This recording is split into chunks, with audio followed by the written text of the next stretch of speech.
Good afternoon, student. I am S.K. Darade from Madhyamik Vidya Mandir Eklare. My respected HM, Mr. Sangle PS sir, and all my dear student. Today we are going to learn an interesting poem. 1.3 Hope is the thing with feathers. At first we are going to take warming up activity. Warming up, three types of activities are generally given in each lesson, in each poem. Chit chat activity or warming up activity, that is called previous activity, then while reading activity, and after reading activity. Now we are going to take chit chat activity. Why chit chat activity is given? To arise our previous knowledge about the text. Do you ever feel nervous?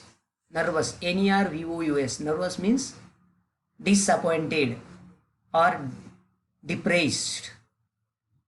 तुम्ही कायम नाराज असता का? दुःखी असता का? This is open-ended question. Answer, that's why answer may be different. Do you ever feel really depressed? What makes you nervous or depressed? तुम्ही नाराज, टेन्शन का येतं तुम्हाला? का दुःखी? Why do you become sad and dejected and nervous? We are going to learn in this poem. What do you hope? Hope. Hope means इच्छा अपेक्षा. Hope. इच्छा अपेक्षा. Hope. Ambition. Desire. For on the occasion. On these occasions. Occasion. OCCASIONS. Occasions म्हणजे घटना किंवा प्रसंग. Have you hoped for something that you knew was difficult? Have you hoped for something that you knew was difficult? काही तुम्हाला अडचण नवीन? What do you have to do to fulfill? To fulfill म्हणजे पूर्ण करणे. To fulfill, FULFIL, your hopes. आपल्या इच्छा पूर्ण करण्यासाठी मग तुम्ही काय करता? म्हणजे to get satisfacted, to get satisfaction. The only ray of hope, ray of hope, आशेचा किरण. Divide the class into groups of 4 and each group select for itself one of the difficult situation listed below. They imagine themselves to be in that situation and carry on with the rest of the activity. A, B, C. आता या ठिकाणी बघा, 3 situations are given there. 3 occasions are what we call in other word given there. And what will you do if you caught in such a type of situation? You have to stretch your imagination power of your own and you have to write the answer, or you have to find out the solution for the difficulty. For number 8, a group of passenger means travelers, प्रवासी, are marooned, बंदिस्त झाले, trap झाले. maroon means trap on an island in the middle of the ocean. एका महासागराच्या बेटावर तुम्ही समजा त्या ठिकाणी आहे आणि तुम्ही कुठेतरी सहलीला गेले आहे आणि त्या ठिकाणी तुम्ही अडकले किंवा तुमचे your companions may be trapped there. Then what will you do? तुम्ही काय कराल? B, a second occasion, a group of pilgrims म्हणजे यात्रेकरू म्हणजेच पॅसेंजर, ट्रॅव्हलिंग ऑन फूट म्हणजे काय? पायी. Have lost their way in a thick jungle. Thick means dark. घनदाट जंगलामध्ये यात्रेकरू त्यांची वाट चुकले. म्हणजे तुम्ही त्यांच्या जागी. If you were in place of you are in place of them, then what will you do? See, a team of players, खेळाडूंचा संघ, from an office have got down at the wrong place. चुकीच्या ठिकाणी एक संघ गेला. On highway at night it is a lonely spot, आणि ते एकांत ठिकाण आहे. मग आता काय करणार? असे असे घटना किंवा प्रसंग वर्णन करण्यासाठी आपली कल्पनाशक्ती आपल्याला जागृत ठेवावी लागते, आणि मग अशा प्रश्नांची उत्तरं आपल्याला लिहावी लागतात. Describe your surrounding in 4 to 5 sentence. आपला परिसराचं वर्णन करायचं आहे. Write the reactions of your companions. Companions म्हणजे काय? फ्रेंड ऑर कलिग्स, तुमचे सवंगडी. Using explanation. Using your imagination write is the only ray of hope for you.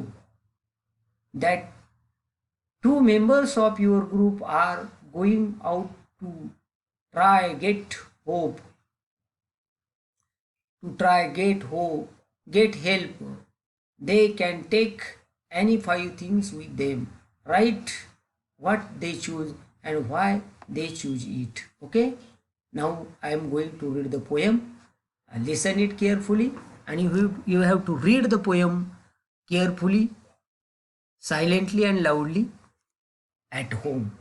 Listen, put your fingers on every word. Hope is the thing with feathers. This poem is composed by Emily Dickinson,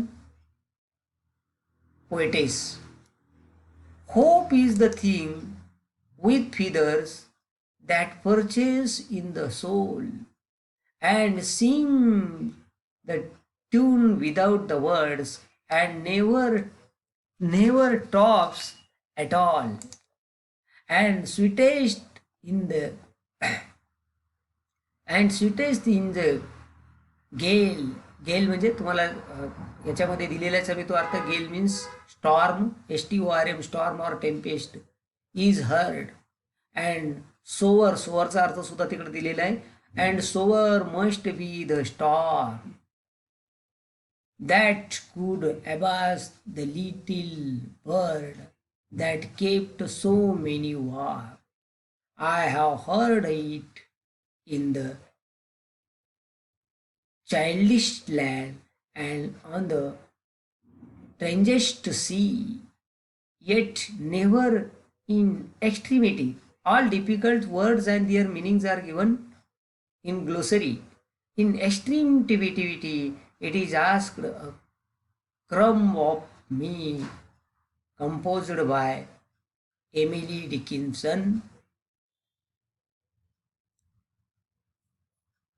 Emily Dickinson.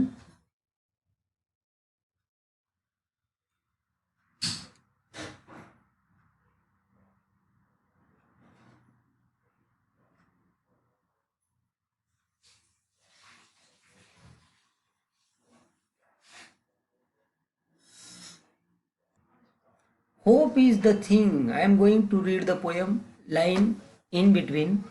Hope. आता बघा या ठिकाणी hope is the things with feathers. आता या ठिकाणी बघा या कवितेमध्ये ह्या पहिल्या ओळीमध्ये मेटॅफर अलंकार आलेला आहे, त्याचं वर्णन आपण पुढे पाहणार आहोत. Hope is portrayed here as a bird, and that's why personification is also there. I have already given in PDF with some example that perches in the soul. So आत्म्यामध्ये आपल्या सोल, SOUL, सोल म्हणजे आत्म्यामध्ये तो वाढतो. And sings, आणि इच्छा अपेक्षा, sings the tune with the word without words. ते गीत कसं असतं? Without word. Not we sing generally with words, but generally birds sing without words and never stops at all, in any situation, in any condition. आणि कधी ते थांबत नाही. म्हणजे the birds, what does the poet want to tell us? The birds never become sad like human being. And sweetest, take an example of cuckoo bird. Sweetest in the jail. Jail, that is the difficult situation here compared with difficult situation and difficulties. Jail is heard. काही दुःख येऊ सुख येऊ ते आपले गातच असतात पक्षी, तसे आपल्या मनामध्ये इच्छा गात असते. And sore must be the storm. आणि स्टॉर्म म्हणजे काय? जेलला समानार्थी शब्द, गेलला समानार्थी शब्द स्टॉर्म आलेला आहे, त्याला स्टेम्पेस्ट पण मी तिकडे दिलेला आहे. दॅट कुड अबाज the little bird that kept so many वा. म्हणजे या ठिकाणी कवी आपल्याला असं सांगतोय की एखादी इच्छा अपेक्षा आपल्या मनामध्ये असेल, अपेक्षा असते, आणि त्या अपेक्षेने आपण किती सुख येऊ दुःख येऊ तरी आपण नेहमी be always happy, be satisfied and be happy. The poet wants to tell us. I have heard in the childish land. Childish land, that is the very difficult circumstance and situation already given in glossary. And on the strangest sea, yet never in extremity. Extremity, that is very difficult situation. It is asked a crumb of me. आता एका मिनिटामध्ये आपण या ठिकाणी rhyme scheme बघणार आहोत. Feathers soul, feathers word, A B rhyme scheme या कडव्यामध्ये आलेले बघा. Feathers soul word, feathers word soul, A इथं बी, पुन्हा इथं ए इथं बी. देन हर्ड, ए इथं म्हणू आपण बी, इथं म्हणू bird, heard bird, storm warm, इथं बघा ए बी. तिसऱ्या कडव्यात बघू आपण land, sea extremity and me, sea me, land A, इथं सी बी, इथं एक्स्ट्रीमिटी ए, इथं बी.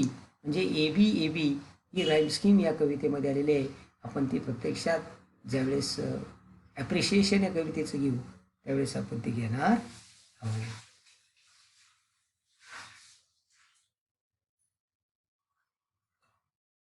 आता या ठिकाणी इंग्लिश वर्कशॉप आपल्याला सोडवायचा आहे बघा.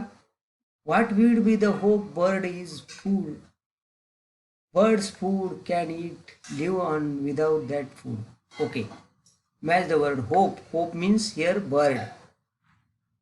Gale or storm, gale or storm.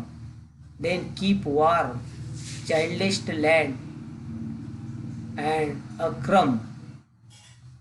आता बघा या ठिकाणी a crumb means a very small bit.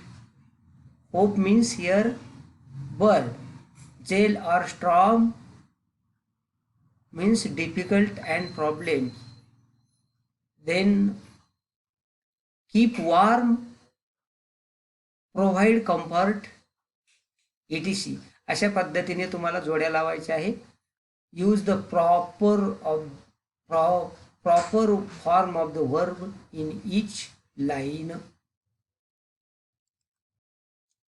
Hope is the thing with feathers. या ठिकाणी बघा कवितेमध्ये दिलेली कविता वाचण्यासाठी hope is the thing that purchase. आता दॅट परचेस कुठं दिलेलं आहे? पहिल्या कडव्यामध्ये लिहिलेलं आहे बघा. दॅट परचेस म्हणजे क्रियापदाची योग्य ती रूपं लिहायची आहे, आणि या योग्य ती क्रियापदाची रूपं लिहून, कारण ती कविता पुन्हा पुन्हा वाचण्यात यावी म्हणून हा ॲक्टिव्हिटी दिलेली असते. अँड सिंग, सिंगला या ठिकाणी बघा सिंग शब्द आलेला आहे आणि त्याला यस प्रत्यय लागलेला आहे. अशा पद्धतीने ही ॲक्टिव्हिटी.